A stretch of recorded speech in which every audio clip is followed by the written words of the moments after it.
তুই স্বামীর ঘর ছেড়ে আসছিস? দাদা ও কাজকর্ম করে না, সারাদিন শুধু আমার পিছনে ঘুরঘুর করে। কাজকর্ম না করুক, তোর তো কোনো অভাব রাখেনি। তাছাড়া তোর পেছনে ঘুরঘুর করে নিশ্চয়ই তোকে ভালোবাসে। থাক না গো, তোমার বোন যখন যেতে চাইছে না, ওকে যেতে হবে না, থাক। এই তুমি লাই দিচ্ছ তো, আমি কিছু জানি না। বৌদি তুমি আমার মায়ের মতন। কেঁদো না ঠাকুরজি, আজ থেকে এটাই তোমার ঘর। এই কাপড়গুলো কেচে দাও তো ঠাকুরজি। ঠিক আছে বৌদি, সকালে ধুয়ে দেবো। না না, সকালে না, এখন ধুয়ে দিলে রাতের মধ্যে শুকিয়ে যাবে। যাও ধুয়ে দাও। সব ধোয়া হয়ে গেছে ঠাকুরজি, এ নাও এগুলোও ধুয়ে দাও। ওগুলো হয়ে গেছে ঠাকুরজি, এ নাও এই বাসনগুলো একটু মেজে দাও। এগুলো তো ভালো থালা বাসন বৌদি। তাতে কি আছে, কাজ করলে শরীরটা ভালো থাকবে। এ নাও এগুলো ধুয়ে দাও।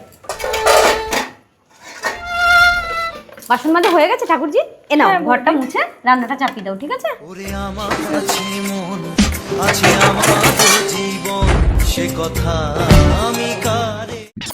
আরে টগরি, তোমাকে মুছতে হবে না, তুমি বসো, আমি মুছে দিচ্ছি। কাজকর্ম নিয়ে আর কি করবো। এই কিরে টগরি, তুই রাতের বেলা ঘর মুছছিস কেন? এই আলপনা, তুই বোনকে দিয়ে এত কাজ করাচ্ছ কেন? বৌদি তোমাদের খাওয়া হয়ে গেছে, এবার আমি দুটো খাবো। এই যা ঠাকুরজি, তোমার কথা তো আমাদের একদম মনে নেই, আমরা তো সব খেয়ে নিয়েছি। এক কাজ করো, কৌটোয় দুটো মুড়ি আছে, তুমি খেয়ে নাও। দিস না রে, আমাকে সব খাইয়ে দিচ্ছে, তুমি খাবে না শুভ্র? তুমি খেলেই আমার পেট ভরে যাবে, খেয়ে নাও টগরি। মুছে রে। টগরি, তুমি মুড়ি খাচ্ছ? চলো আমি তোমাকে নিতে এসেছি। ও যাবে না। আমাকে ক্ষমা করে দাও শুভ্র, আমি আর কোনোদিন তোমাকে ছেড়ে আসবো না।